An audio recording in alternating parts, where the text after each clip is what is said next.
كيف كانت ردة الفعل الداخلية في USAid من المسؤولين؟ To my knowledge, there was no reaction. It seemed like we were taking our cues from the Israeli officials and of the Ministry of the Interior. And yet we seem to be following that propaganda line that there is no famine and nothing needs to be done. يعني ما تقوله أليكس بأنك شعرت بأن تعامل USAid مع الأزمة والحرب في أوكرانيا كانت مختلفة عن تعاملها مع الحرب الإسرائيلية في قطاع غزة. Completely different. They said that is Blinken's position and we have to take the same position.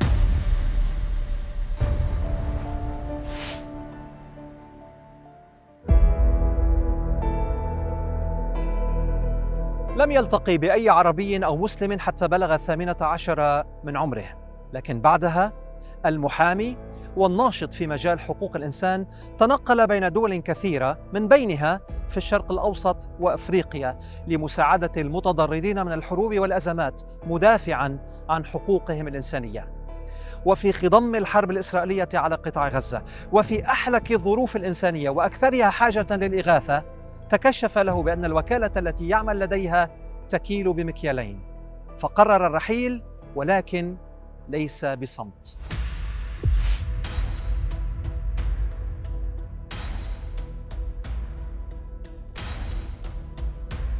ألكسندر الحاصل على دكتوراه في القانون وماجستير في الصحة العامة بدأ مسيرته المهنية في مجال العمل الإنساني في دول تعاني من الصراعات كأفغانستان والسودان. قضى في الشرق الأوسط وقتاً طويلاً في فلسطين، خاصة في مدينة نابلس، وعاش بين أهلها وتفاعل مع ثقافتهم، وشهد على الصعوبات التي يواجهها الفلسطينيون تحت وطأة الاحتلال الإسرائيلي. أليكس، أمضيت وقتاً طويلاً في الشرق الأوسط خاصة في فلسطين. ما الانطباع والأثر الذي تركه على شخصيتك؟ My first experience in the Middle East, well, in the Muslim world, was in Pakistan. I was a young student in my 20s, very young. Had grown up in Maine. I'd probably never met a Muslim person until I was about 18 years old. And so I decided to go and explore. I wanted to work on a documentary series in Pakistan. Ended up meeting a lot of Afghan refugees who were 80% women at the time. This was early 2001. And they had a lot of stories about their lives and about the Taliban and about living in Afghanistan under war. So decided to continue working for UN agencies for most of my career after that. But also worked in Jordan and in Sudan. And yeah, really came away with this idea that people are people everywhere in the world, and that everything I'd been taught in the 80s from media and movies was false about Muslims. ما الذي جعلك مرتبط أكثر بالأزمات والحروب في منطقة الشرق الأوسط بشكل عام؟ So I'd read a lot of Chomsky and Edward Said in college. I think everybody did in my circles back then. We were always reading Howard Zinn about the American Empire and how it could be very damaging to people around the world. But Edward Said in particular really impacted me, the idea that, you know, terrorism and our perceptions of who's right and who's wrong and who has a right to self-defense and who has a right to resist. أنت عاينت الوضع الإنساني الصعب في فلسطين تحديداً في نابلس عندما مكثت في نابلس. هل ساهم هذا في رغبتك بأن تشارك أكثر في العمل الإنساني في المنطقة؟ Yeah, I've seen injustices in a lot of different countries around the world, but the one in Palestine, in the West Bank and Gaza, is one that my country, my tax dollars are continuing to make worse. And so for that reason, it becomes very personal, and it makes me want to focus on that issue. But that issue also teaches us lessons about the wider world and human rights and the right to health, the right to be able to participate in an economy and have a livelihood. These were the major themes that I took away from Nablus. ما الذي تحمله معك من ذكريات خلال هذه المرحلة؟ I just remember, the people I met in Nablus, the other volunteers, but also just the regular people we met on the street. Everybody wanted to have tea with us. I told everybody I was American. Everybody was very friendly. I remember the kids in particular. There was one kid who was a friend of a friend who was just adorable and was always just full of hugs and wanted to be around us. And meeting that kid just taught me that kids are kids everywhere. People everywhere just want to have their families be safe. They just want to live peacefully. And tragically, they don't always get to do that. في عام 2020 بدأ أليكس عمله في الوكالة الأمريكية للتنمية الدولية USAid التابعة لوزارة الخارجية الأمريكية.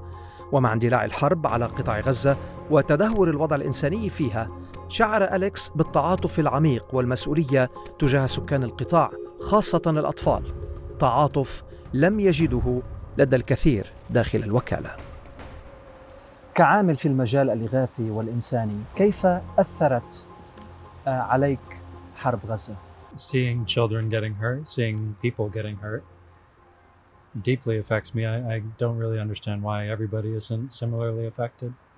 When we had the Sandy Hook massacre in 2012, 20 kids died. It was a horrible tragedy.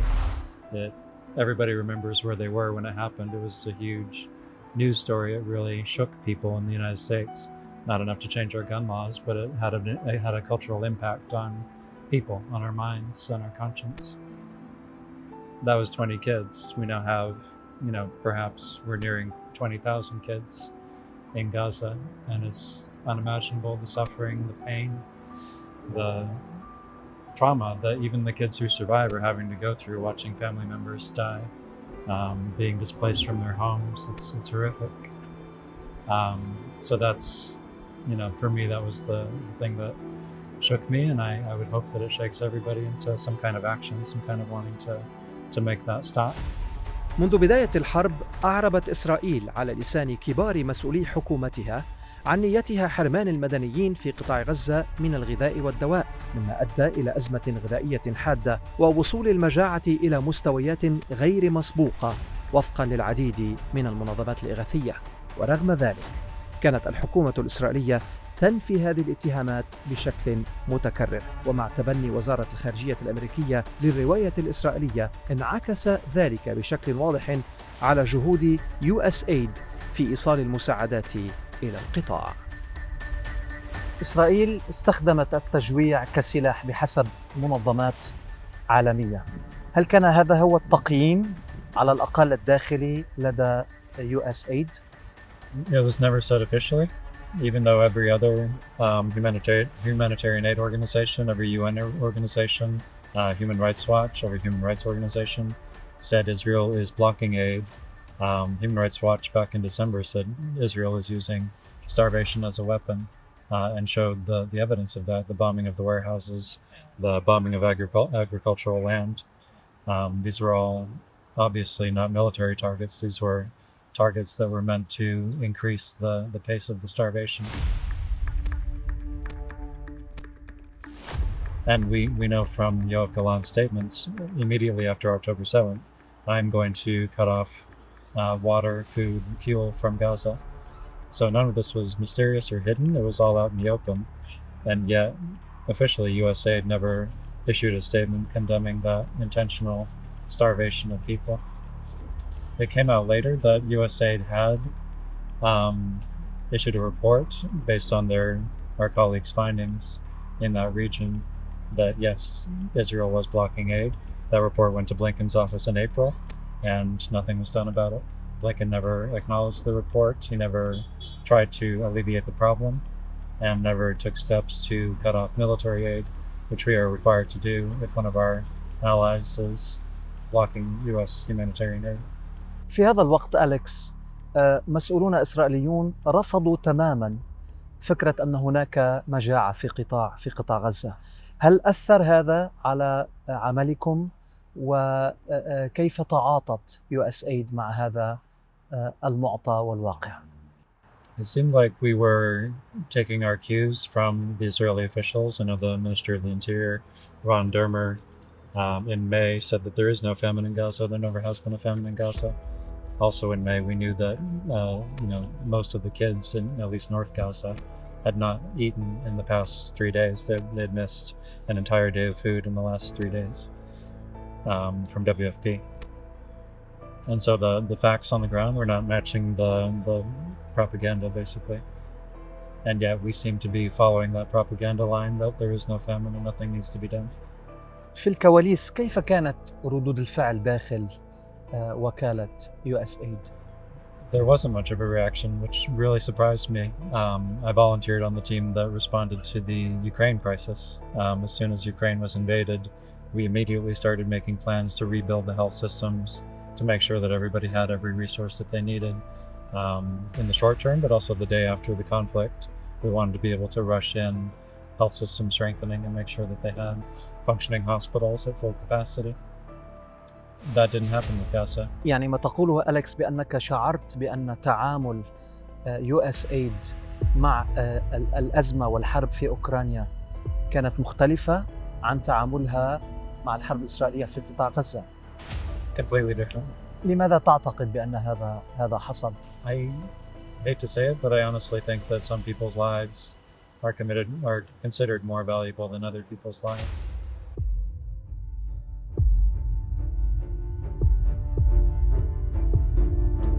استناداً إلى بيانات وزارة الأمن الداخلي الممولة من الوكالة الأمريكية للتنمية الدولية USAid وبيانات الأمم المتحدة، أعد أليكس تقريراً حول نتائج صحة الأم والطفل في غزة وتأثير المجاعة التي تستخدمها الحكومة الإسرائيلية كسلاح في الحرب على أطفال القطاع.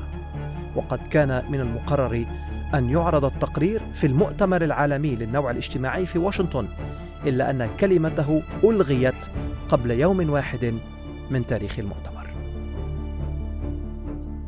That's correct. So the presentation was approved back in February, in fact, and was reviewed by 30-something reviewers through 3 tiers of checks.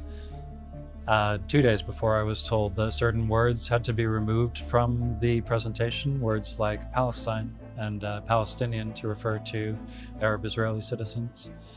I was also told to remove a map of Gaza because it was accurate. It showed the land borders and the sea borders of Gaza, and UN OCHA map. So I was happy to make those edits to do that. I also received a language guide telling me what were approved words and what were unapproved words. Words like Palestine were not approved. So I made those changes to the presentation. I also offered to do the presentation without slides if that would let me go ahead. But then the day before I was going to present, I was told that I would not be talking about Gaza, that it was cancelled. هل قالوا لك لماذا؟ ماذا كان عذرهم؟ Well, they told me on the day that one of the reasons why the presentation had to be cancelled was because the day before happened to be the day that the ICC prosecutor asked for a warrant for Benjamin Netanyahu and Yoav Gallant. And so they told me that that's making this a more sensitive issue on this particular day. They also told me that, the State Department report that it was reasonable to assume Israel was committing war crimes, was violating international humanitarian law. That report had come out in the beginning of May, and Blinken's office had decided not to accept it, to basically ignore it. And so they said that is Blinken's position and we have to take the same position. محاولة إسكات أليكس عن التحدث عما تعانيه غزة من تدهور في القطاع الصحي وما يواجهه أطفالها من جوع شكلت نقطة تحول في مساره المهني، فقرر الاستقالة من الوكالة الأمريكية للتنمية الدولية وانضم لمظاهرات الشارع الأمريكي المناهضة للحرب على غزة. It's really hard to see my country and my tax dollars going into something that is obviously immoral and probably illegal in an international tribunal. إذا عدنا إلى اللحظات أو الساعات أو الأيام ربما قبل أن تقرر بأنك تريد الاستقالة، بماذا فكرت؟ ما هو شعورك في هذه الساعات؟ Severe disappointment in my colleagues and in USAID's leadership. It's heartbreaking, and it's confusing, and it's frustrating to see the United States provide the military aid, the guns and the bombs, but also the political cover, stopping ceasefire resolutions, repeating a lot of propaganda that's been debunked many times over about self-defense. قبل أن تقدم على الاستقالة أليكس، هل حاولت أن تناقش الموضوع مع المسؤولين في داخل الوكالة؟ Yeah, and I wasn't the only one talking about Gaza and wanting the administration to do more. Many dissent cables, open letters between USAID staff to Samantha Power were signed by 100 or so staff. It was very common for staff to make this point that we needed to do more and we needed to say more about Gaza. I assume that since I've left USAID that staff are continuing to make that case to Power's office. كيف كانت ردة الفعل الداخلية في USAID من المسؤولين، من زملائك في العمل على استقالتك بسبب الحرب الإسرائيلية والدعم الأمريكي لإسرائيل في حربها على قطاع غزة؟ To my knowledge, there was no reaction. At least nobody said anything to me. I'm sure there was plenty of reaction within USAID about how to handle the public health relations issue of a staff member leaving. In fact, I know that Samantha Power was asked about me specifically in an NPR interview and gave an answer about sort of platitudes of, isn't it great we can all disagree and still work together? But nobody's ever talked to me about my resignation from USAID. أليكس، أنت عدت للعمل مع القطاع الحكومي في الولايات المتحدة الأمريكية مع وصول الرئيس بايدن إلى الإدارة، لأنك حسب ما قلت بأنك اعتقدت بأنه سيكون هناك مجال أكثر وأوسع للعمل الإنساني. كيف تقيم الآن الحملات الانتخابية، خاصة بأن كامالا هاريس هي جزء من هذه الإدارة؟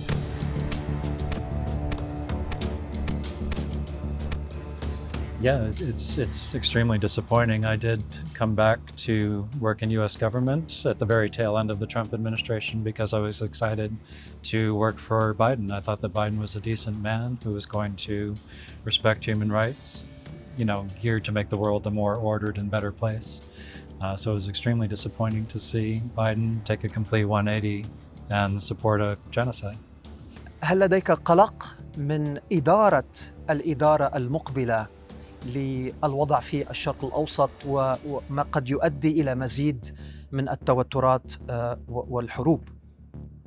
That's also very frightening to know that no matter who's president, this genocide will continue and possibly many more countries will be brought into a regional war. With Harris, it's extremely disappointing and confusing to see her decision making. All the polling shows that she would do much better with progressives like me if she were to say she would enforce international and domestic law. She would back an arms embargo against Israel. She's not going to do that. She said that she's not going to do that. I'm going to vote in 5 days and I don't expect her to change course, so I'm not going to vote for her. أليكس، هل أنت الآن في حال أفضل؟ هل تشعر بارتياح بعد أن استقلت من USAID؟ I think no matter what happens, I'm going to be fine. I'm better off in the sense that I can talk about Gaza now. I do like to keep things in perspective. I still have a career. I still have a roof over my head. A lot of people in Gaza have not even food or shelter or safety. So I'm sure I'll continue to talk about Gaza for the rest of my career. I'll continue to work in human rights and public health. But I'm going to be fine. Alex Smith, thank you so much. Thank you.